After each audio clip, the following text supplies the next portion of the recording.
नमस्कार दोस्तों, मध्यकालीन भारतीय इतिहास के इस वीडियो में आप सभी का हार्दिक स्वागत है। साथियों, आज हम लोग मध्यकालीन भारतीय इतिहास के अंतर्गत भारत पर तुर्क आक्रमण के बारे में पढ़ेंगे और जिसके अंतर्गत हम लोग गजनी साम्राज्य के बारे में पढ़ेंगे।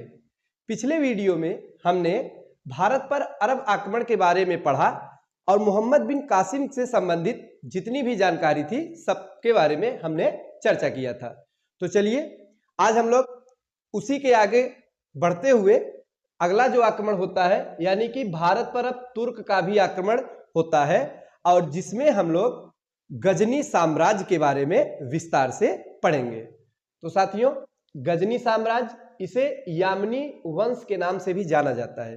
तो पहला पॉइंट तो यही बनता है कि गजनी साम्राज्य को और किस नाम से जानते हैं, तो आप बताएंगे यामनी वंश के नाम से इसे जाना जाता है। अब बात की जाए कि इसके संस्थापक, इस साम्राज्य का संस्थापक कौन था, तो अलप्तगीन था। कौन था साथियों? अलप्तगीन था, जो कि गजनी साम्राज्य का संस्थापक था। पिछले वीडियो में हमने जाना मोहम्मद बिन कासिम ने किस तरह से आक्रमण किया राजा दाहिर पर और पहला सफल आक्रमण वो होता है। अब हम लोग तुर्क के बारे में पढ़ रहे थे जिसमें अलप्तगीन से शुरुआत करेंगे। अलप्तगीन क्या था साथियों? ये एक दास था। ये एक दास यानी कि गुलाम था। किसका गुलाम था? तो अब्दुल मलिक का एक ये दास था, एक शासक था अब्दुल मलिक, उसी का दास था।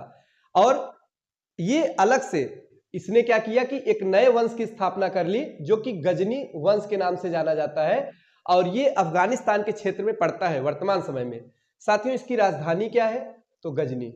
जो इसने जो नया वंश या नए साम्राज्य को इसने बसाया या फिर स्थापना किया उसकी राजधानी है गजनी। तो साथियों, इसमें आपको 2-3 पॉइंट ये याद रखना है कि परीक्षा में प्रश्न पूछा जाता है कि जो गजनी साम्राज्य है साथियों या यामनी वंश है, इसका संस्थापक कौन? तो आप बताएंगे अलप्तगीन इसका संस्थापक था, राजधानी गजनी। साथियों, अलप्तगीन का ही एक दास हुआ करता था, उसका नाम था सुबुक्तगीन। क्या नाम था? सुबुक्तगीन।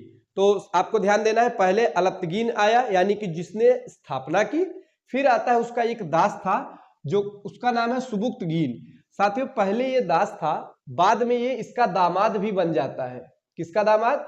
तो अलप्तगीन का दामाद बन जाता है और अलप्तगीन के बाद में जो अगला जो शासक बनता है वो सुबुक्तगीन ही बनता है। इसके पुत्र भी बने थे किंतु साथियों वे उतने योग्य नहीं थे, उनको हटाकर सुबुक्तगीन शासक बन जाता है। तो आपको ध्यान देना है, सन 977 ईस्वी की बात है जब ये गजनी का शासक बना। कब बना साथियों? 977 ईस्वी में कौन बनता है?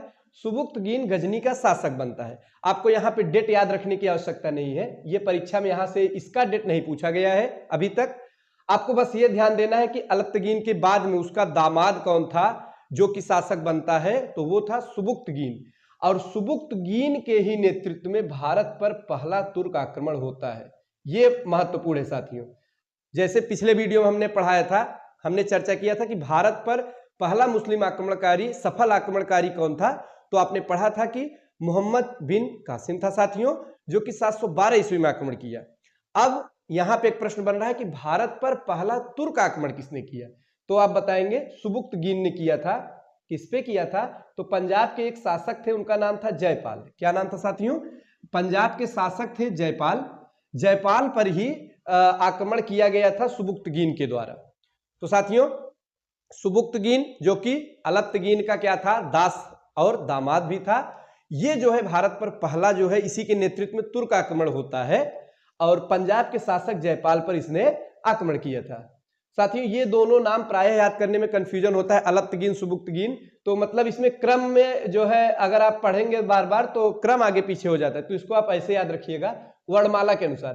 पहले अ आता है अलप्तगीन में, फिर इसमें स आता है, तो वर्णमाला में भी पहले अ अक्षर ही आएगा। तो ऐसे आप जो है भूलेंगे नहीं, पहले अलप्तगीन फिर जाके सुबुक्तगीन। अलप्तगीन कौन? तो गजनी साम्राज्य का संस्थापक। सुबुक्तगीन उसी का दास और दामाद और जो कि भारत पर पहला आक्रमण करता है। अब हम लोग पढ़ेंगे महमूद गजनवी के बारे में। तो साथियों, आज का ये जो वीडियो है विशेष करके महमूद गजनवी पर ही आधारित है, क्योंकि जो परीक्षा में प्रश्न बनाए जाते हैं यहां से तो कम पूछा जाता है, लेकिन महमूद गजनवी से जरूर परीक्षा में प्रश्न पूछे जाते हैं। 998 ईस्वी से 1030 ईस्वी तक। आप महमूद गजनवी के बारे में आपने जरूर सुना होगा साथियों। ये एक क्रूर तुर्क आक्रमणकारी था जो कि भारत पर इसने एक दो बार नहीं बल्कि पूरे 17 बार आक्रमण किए। जी हाँ साथियों, कितनी बार आक्रमण किया? तो महमूद गजनवी ने भारत पर कुल 17 बार आक्रमण किए। और इसी ने एक प्रसिद्ध मंदिर है गुजरात में, सोमनाथ मंदिर, उस पर आक्रमण करके उसे लूटा भी था। साथियों आइए इसके बारे में कुछ देखते हैं महमूद गजनवी के बारे में। तो महमूद गजनवी जो है साथियों, ये सुबुक्तगीन का पुत्र था। कौन था? अभी तक तो सुबुक्तगीन के बारे में आपने पढ़ा, उसी का पुत्र था महमूद गजनवी। और महमूद गजनवी को ये जानकारी मिली थी किसी के द्वारा साथियों कि भारतीय क्षेत्र में जो मंदिर है, जितने भी फेमस मंदिर है, वहां पे अपार धन संपदा है, बहुत ही ज्यादा सोने चांदी के आभूषण है, बड़ी मात्रा में सोने हैं साथियों। तो इसी के लालच में ये जो है मंदिरों को ज्यादातर निशाना बनाया है इसने। किसने? महमूद गजनवी ने। भारत पर एक दो बार नहीं बल्कि 17 बार आक्रमण किया साथियों। कई मंदिरों को इसने लूटा, मंदिरों को नष्ट किया और उसकी संपत्ति को लूटकर वापस गजनी ले गया। और साथियों इतिहास में इसे मूर्ति भंजक के नाम से भी जानते हैं। मूर्ति भंजक का क्या तात्पर्य है? यानी कि मूर्ति को तोड़ने वाला, भंजक यानी कि नष्ट करने वाला। तो ये मूर्तियों को तोड़ दिया करता था, इसलिए मूर्ति भंजक भी इसे कहते हैं। अभी हम लोग आगे इसके बारे में पढ़ेंगे। तो पहला पॉइंट क्या है कि सुबुक्तगीन का ही पुत्र था महमूद गजनवी। भारत पर कितनी बार साथियों? अभी हमने बताया 17 बार, एक दो बार नहीं, 17 बार आक्रमण किया था महमूद गजनवी ने। और किसके अनुसार? तो सर हेनरी इलियट एक इतिहासकार है, इन्होंने ये जो है ये एग्जैक्ट जो संख्या के बारे में बताया कि 17 बार कुल आक्रमण किया। किसने? महमूद गजनवी ने, सर हेनरी इलियट के अनुसार। अब साथियों जब महमूद गजनवी शासक बनता है तो मुस्लिम जो पहले शासक हुआ करते थे उनमें एक नियम था कि खलीफा के द्वारा इनको जो है मान्यता अपने लिए लेनी पड़ती थी। यानी कि जब ये कोई शासक बनता था तो खलीफा से जाके जरूर मिलता था। साथियों खलीफा कौन? हमने बताया था खलीफा मुस्लिम धर्म में जो धर्मगुरु है उन्हीं को खलीफा कहते हैं। तो एक खलीफा थे, उनका नाम था अल कादिर बिल्लाह। तो ये भी जब महमूद गजनवी बनता है शासक तो ये भी जाके खलीफा से मिलता है। खलीफा कौन? तो खलीफा थे अल कादिर बिल्लाह। और इन्होंने क्या किया कि महमूद गजनवी को दो उपाधि दी, एक नहीं दो उपाधि दी। पहला था यामिन उद्दौला, दूसरा था यामिन उद्बिल्ला। यामिन उद्दौला यानी कि साम्राज्य का दाहिना हाथ और यामिन उद्बिल्ला यानी मुस्लिमों का संरक्षक। तो साथियों ये दो उपाधियां उनको प्रदान की गई। किसको? महमूद गजनवी को। किसके द्वारा? खलीफा के द्वारा। और इसका अर्थ क्या है? एक तो साम्राज्य का दाहिना हाथ, दूसरा मुस्लिमों का संरक्षक इसे कहा गया।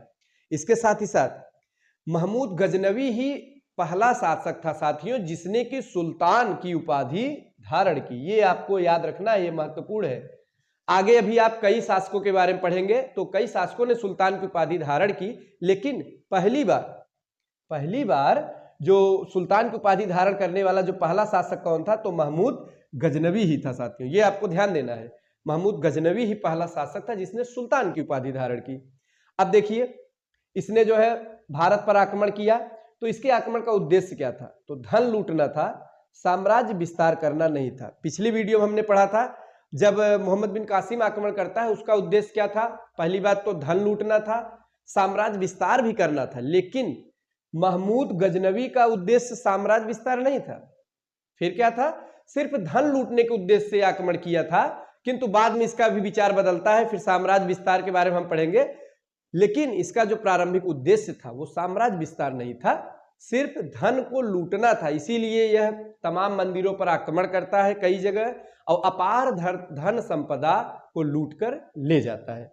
अब साथियों इसके बाद हम लोग अगला पॉइंट जो पढ़ेंगे वो पढ़ेंगे कि इसका जो प्रमुख आक्रमण था वो कौन कौन सा आक्रमण था। साथियों किया तो इसने कुल 17 बार आक्रमण भारत पर, अभी हमने आपको बताया। लेकिन आपको 17 आक्रमण के बारे में नहीं पढ़ना है, आपको सिर्फ अपने एग्जाम के दृष्टिकोण से पढ़ना है। उन्हीं आक्रमण के बारे में बताएंगे जो परीक्षा में पूछे जाते हैं। सबसे पहले हम पहला आक्रमण ये जो करता है सन 1000 ईस्वी में करता है पंजाब के शासक जयपाल पर। इसके पहले भी आपने पढ़ा था, इसके पिता कौन थे? सुबुक्तगीन, उसने भी जयपाल पर आक्रमण किया। और महमूद गजनवी ने भी सन 1000 ईस्वी में जयपाल पर आक्रमण किया, पंजाब के शासक और उसे पराजित करता है साथियों।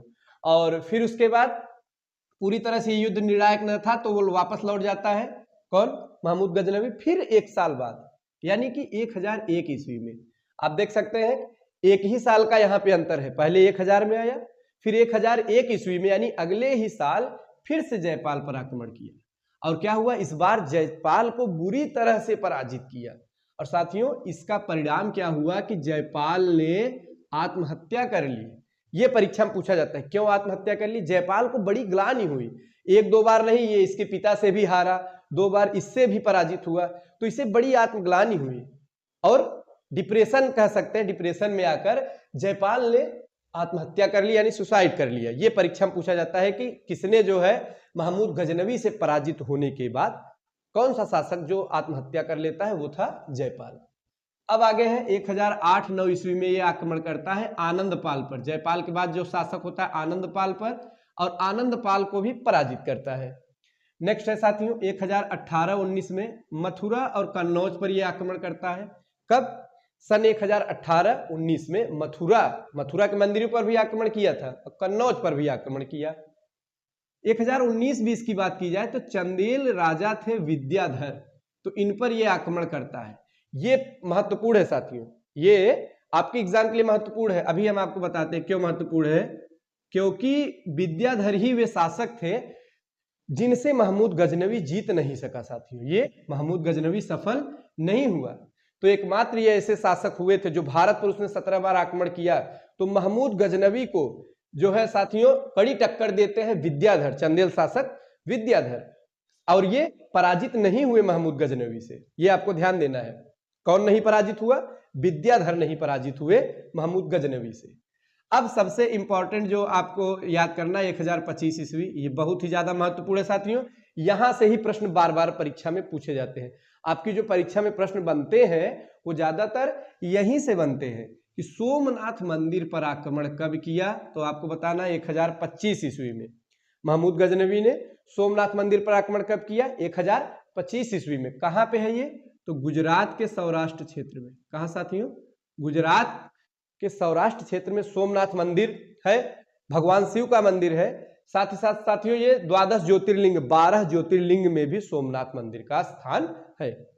वहां के शासक थे उस समय भीमदेव। कौन थे, भीमदेव। तो जब 1025 ईस्वी में महमूद गजनवी सोमनाथ मंदिर पर आक्रमण किया तो शासक थे भीमदेव, और भीमदेव को इसने पराजित कर दिया। इस युद्ध में ऐसा कहा जाता है 50,000 से अधिक लोग मारे गए। आप अनुमान लगा सकते हैं साथियों कितना भीषण नरसंहार किया था इसने। 50,000 से भी ज्यादा लोग इसमें मारे गए, और मंदिर को इसने पूर्णतया नष्ट कर दिया। क्या किया, सोमनाथ मंदिर को नष्ट कर दिया। और ऐसी धारणा है, ऐसी साथियों इतिहासकार ऐसा भी कुछ मानते हैं, ऐसा इसके बारे में कहा जाता है कि ये जो है मंदिरों को जब विध्वंस करता था तो मूर्तियों को तोड़ता था, तोड़कर ये उसको अपने साथ वापस ले जाकर सीढ़ियों में चुनवा देता था, ऐसा भी कहा जाता है इसके बारे में। तो अत्यंत ही क्रूर शासक था कौन, महमूद गजनवी। अब यहां से जब मंदिर को पूरी तरह नष्ट करता है तो सोमनाथ मंदिर से इसे सर्वाधिक मात्रा में, सबसे ज्यादा सोने चांदी यानी कि सर्वाधिक जो धन संपदा मिलती है सोमनाथ मंदिर से मिलता है। तो ये सब इकट्ठा करके, सभी सोना इकट्ठा करके वापस अपने साथ गजनी जा रहा था। जाते समय रास्ते में ही, वापस जाते समय रास्ते में ही जाट, एक साथियों जाट है, जाटों के द्वारा, एक समुदाय है जाट, तो जाट समुदाय से इसका संघर्ष होता है। जाटों ने क्या किया कि कुछ सोने को इनसे छीन लिया। ये बड़ा ही दिलचस्प साथियों कहानी है। जब ये वापस जा रहा था घोड़े पर और अपने जो है सैनिकों के साथ में सोना लेकर, तो रास्ते में ही जो मरुस्थली क्षेत्र वहां पड़ता है साथियों, तो वहां पे जाट समुदाय है, बड़े ही लड़ाकू प्रवृत्ति के जाट भी माने जाते हैं। तो उन्होंने इस पर आक्रमण किया। जाटों के द्वारा क्या किया गया, कुछ सोना इसका छीन लिया गया। फिर भी ये क्या किया, महमूद गजनवी थोड़ा बहुत जो बचा हुआ सोना था उसको लेकर गजनी चला जाता है। लेकिन ऐसा कहते हैं कि महमूद गजनवी के दिमाग में साथियों ये जो जाटों का युद्ध था ये पूरी तरह से उसके दिमाग में बस गया था, घर कर गया। इसी का परिणाम हुआ कि वापस वो फिर से आक्रमण करता है। अंतिम आक्रमण इसका माना जाता है 1027 में। कब, 1027 में इसका अंतिम आक्रमण था, और किसके विरुद्ध, इन्हीं जाटों के विरुद्ध करता है, और जाटों को क्या करता है, पराजित कर देता है। पहली बार तो जाटों ने इस पर आक्रमण करके सोना छीन लिया, उसके बाद ये क्या करता है, 1027 में जाटों पर आक्रमण किया और जाटों को पराजित कर देता है। फिर साथियों वापस जाता है और 1030 ईस्वी में महमूद गजनवी की मृत्यु हो जाती है। कब मृत्यु होती है? 1030 में। और कैसे होती है? तो कुछ इतिहासकार कहते हैं कि ये अपने जीवन के अंतिम दिनों में पागलपन की स्थिति हो गई थी साथियों। इतना ज्यादा सोना ये लूटा था, इतनी संपदा अर्जित कर लिया कि जितना ये मंदिरों से सोना लेकर गया था, तो जिस कमरे में जिस जगह पे सोना ये रखता था वहीं पर सोता था, वहीं सोने लगा। और धीरे धीरे क्या हुआ, और कहते भी हैं साथियों कि सोना जो है, ज्यादा सोना क्या है कि आदमी को पागल कर देता है। तो एक कहावत भी है, एक साथियों आप लोग हिंदी में पढ़े होंगे, कनक कनकते 100 गुनी मादकता अधिकाय, या खाए बौराए जग वा पाए बौराए। एक कनक यानी जो सोना है उसको पाने से आदमी पागल हो जाता है, और एक कनक धतूरा को खाने से पागल हो जाता है।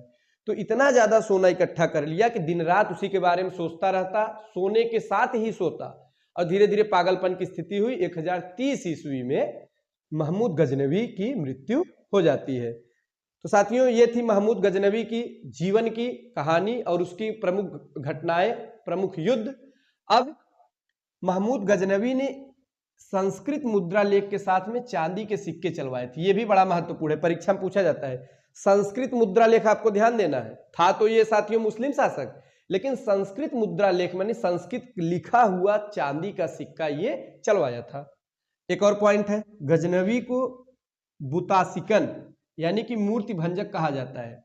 अभी हमने आपको बताया था महमूद गजनवी को क्या कहते हैं, मूर्ति भंजक यानी मूर्तियों को तोड़ने वाला। लेकिन एक और शब्द है बुतासिकन, ये आपको याद रखना है। मूर्ति भंजक के साथ साथ बुतासिकन कहा जाता है किसे, महमूद गजनवी को। तो साथियों ये थी महमूद गजनवी से संबंधित महत्वपूर्ण जानकारी। आपको यहाँ से 5-6 पॉइंट जरूर याद रखने हैं। जैसे कि गजनी वंश का संस्थापक कौन, तो हमने आपको बताया अलत्तगिन। पहली बार भारत पर तुर्क आक्रमण कौन करता है, सुबुक्तगिन, और उसी का लड़का था महमूद गजनवी। 17 बार भारत पर आक्रमण किया। कितनी बार? 17 बार। और 1025 में सोमनाथ मंदिर पर आक्रमण किया। आपने अभी पढ़ा 1025 में सोमनाथ मंदिर पर आक्रमण किया। भीमदेव साथियों उस समय शासक थे जिन्हें पराजित किया। और एकमात्र एक ऐसे शासक थे, चंदेल शासक, क्या नाम था, अभी आपने पढ़ा, विद्याधर, जो कि इससे पराजित नहीं हुए थे। और जयपाल एक ऐसा शासक था जो इससे बार बार पराजित होकर आत्मग्लानि के कारण सुसाइड यानी कि आत्महत्या कर लेता है। तो साथियों ये थी महमूद गजनवी से संबंधित कुछ महत्वपूर्ण जानकारी। और कुछ पॉइंट बचे हुए हैं, इसके साथ कुछ इतिहासकार भी आए थे, उतबी वगैरह साथियों, जो अलबरूनी के बारे में भी हम लोग नेक्स्ट वीडियो में पढ़ेंगे। तो 2-4 पॉइंट है, उसके बारे में पढ़ते हुए हम अगले जो आक्रमणकारी है वो भी बड़ा महत्वपूर्ण है, मोहम्मद गोरी। आप पढ़े होंगे, मोहम्मद गोरी के बारे में हम लोग पढ़ेंगे, और बड़ा ही इंटरेस्टिंग वीडियो होने वाला है और नेक्स्ट वीडियो साथियों। और उसमें हम लोग मोहम्मद गोरी की कहानी के बारे में पढ़ेंगे। तो आज का वीडियो अच्छा लगा तो लाइक करिएगा। मिलते हैं अगले वीडियो में। धन्यवाद।